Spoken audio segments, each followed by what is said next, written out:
Voy mashalloh, men qo'rchoni qaraydi. Ertakdagi uyga o'xshab turibdi o'zi ham. Juda ham chiroyli chiqdi, noodatiy stilda qurilgan ekan. Bu uyimiz Mirzo Ulug'bek tumani, Tsalkovskiyda joylashgan 4 yer maydoniga ega, 6 ta xona, 500 kvadrat metr. Kattagina hovli, ikkita chetda zeleniy zona, darvozaxonamiz avtomatik varota qilingan, darvozamizdan juda ham chiroyli chiqqan ekan. Orqa tomonda yozgi oshxonasi va podolga tushib chiqadigan zinamiz ham bor. Xo'p, uy ichini ko'ramiz, birma-bir qani ketdi. Uy ichiga kirganimizda chiroyli hol bilan boshlanadi. Ammo garderobni shkofliga bitta baho beraydi. Holda mana shu bilan bitta bo'lib qo'yilgan ekan. Mana holga kirganimizda divanli zona bo'ladi. Tak, televizor ilib qo'yiladigan joy qilingan orqasiga. Oq rom baribir chiroyli edi.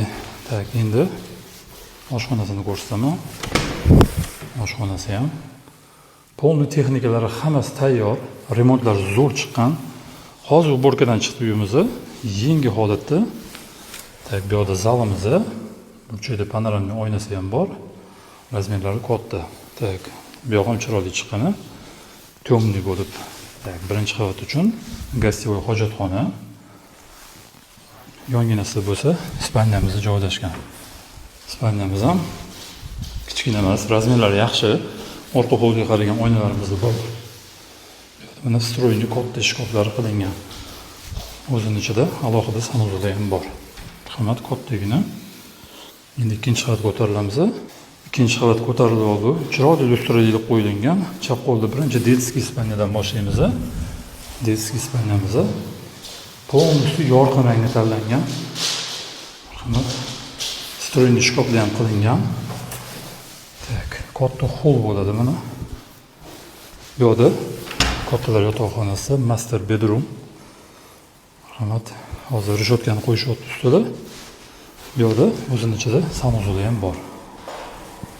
Bitta unitas. Tak, endi bu yerda garderobnisi joylashgan. Polностью mexanizmli qilingan. Marhamat, oyoq kiyim qo'yadigan. Tak, keyingi xonaga o'tamiz. Bu yerda ham disk joylashgan. Rahmat. Katta shkoflar ham bor. Tak, bu yerda sanuzlimiz, ikkinchi qavat uchun общий. Bu yerda yana bitta spalnyamiz bor. Marhamat. Podolimiz bitta katta yaxlitxona qilingan. Tak, bitta kotelniy xonamiz. Bu uyimiz sotilyapti. Qolgan ma'lumotlar opisaniyada bo'ladi. Telefon qilinglar. Hammaga rahmat, salomat bo'linglar.